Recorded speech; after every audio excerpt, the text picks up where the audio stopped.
Herkese merhabalar, ben Huri. Huri Metek Mutfak'ta kanalıma mutfağıma hoş geldiniz. Büzgülü baklava tarifi hazırlıyorum. Hamurumuz için 2 adet tam yumurta, 1 fiske tuz ekleyelim, karıştıralım. 1 çay bardağı sıvı yağ, 1 çay bardağı yoğurt,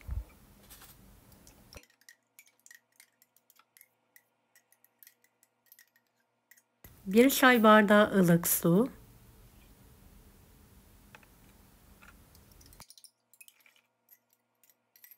evet, karıştıralım. 1 paket kabartma tozu,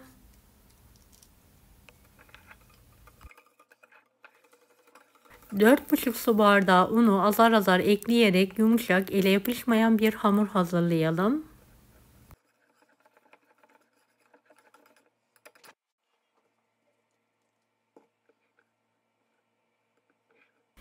Beni hangi ülkeden veya şehirden izliyorsunuz merak ediyorum. Yoruma yazarsanız sevinirim.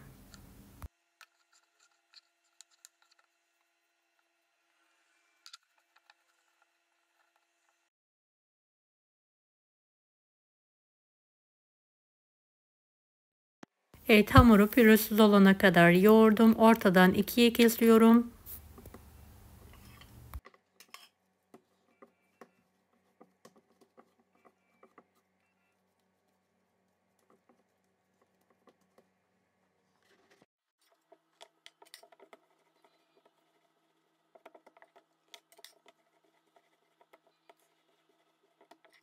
Evet, bezelerimizi ceviz büyüklüğünden biraz daha büyük olacak şekilde keselim.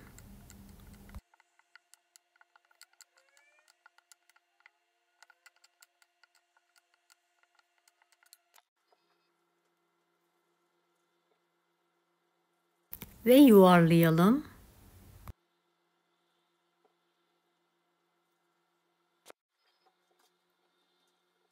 Bir tepsiye alalım.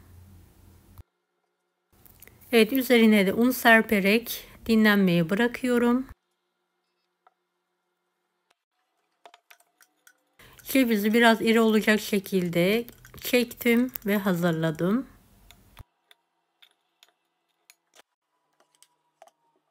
Evet, bezeleri un ve nişasta karışımı yardımıyla açıyorum.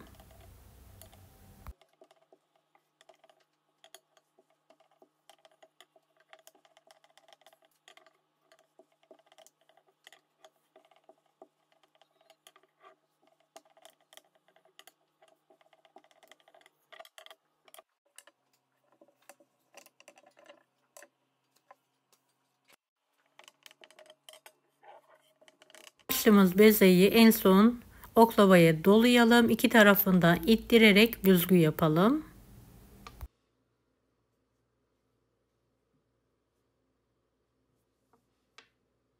Evet, büzgüyü dikkatli bir şekilde açalım.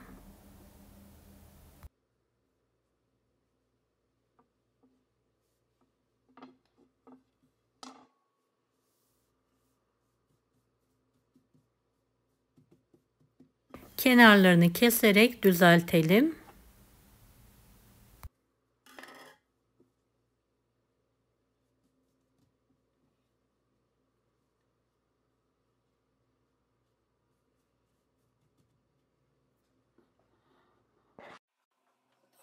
Tereyağı ve sıvı yağ karışımından sürelim. Evet, videodaki gibi cevizi orta kısmına serpelim.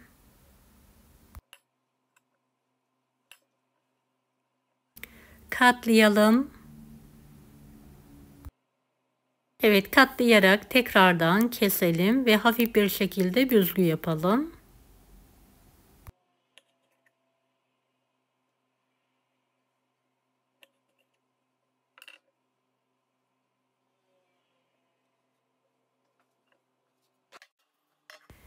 Evet, yaptığımız büzgüleri yuvarlak fırın tepsisine diziyorum.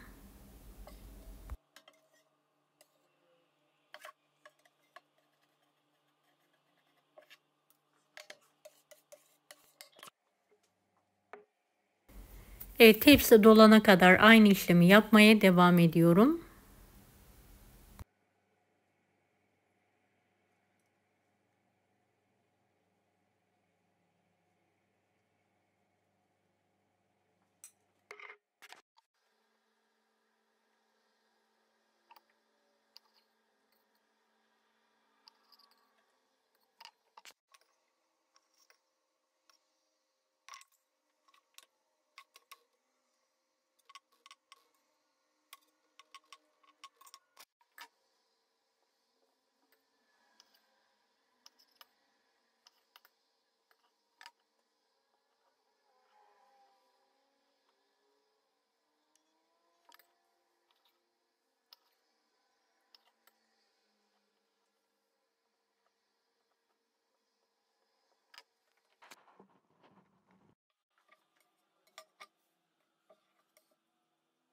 Evet, bu baklava hamuruyla 2 tepsi baklava çıkıyor. Bir sonraki videodan diğer videoyu da izleyebilirsiniz.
Evet, tatlıları büzerek hazırlıyorum.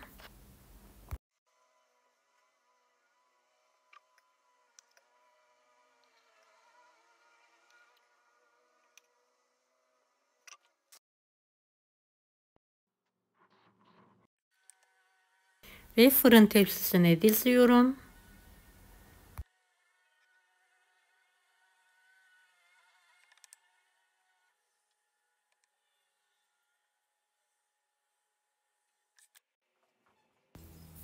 Evet, üzerlerine şöyle bolca yağ gezdiriyorum. 170 dereceli alt üst fırının alt tarafını alıyorum. Üzerine bir tepsi kapatıyorum ve pişirmeye bırakıyorum. 4,5 su bardağı içme suyunu tencereye alalım.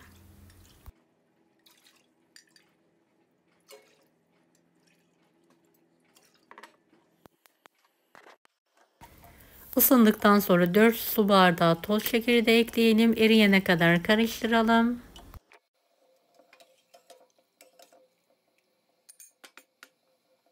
Kaynamaya başlayınca orta ocağa alalım. Bir miktar limon sıkalım. 30-35 dakika kıvamlı bir şerbet hazırlayalım.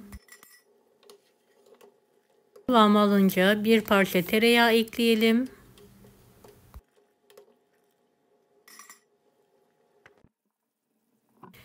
Evet, şerbetimiz kıvam aldı. Tatlımız da pişti. Fırından çıkartalım. Kısık ocağın üzerine alalım. Sıcak tatlıya şöyle fokur fokur kaynayan şerbeti gezdirelim.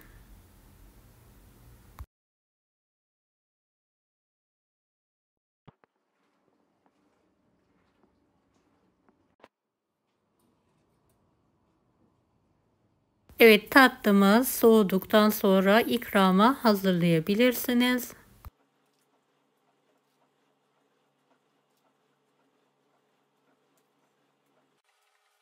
Çıtır çıtır çok lezzetli oldu. Mutlaka deneyin.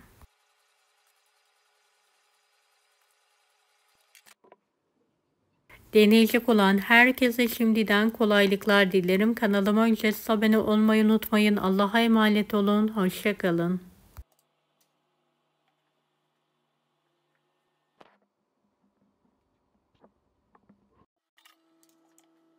Daha farklı tarifler için bunları da izlemeyi unutmayınız.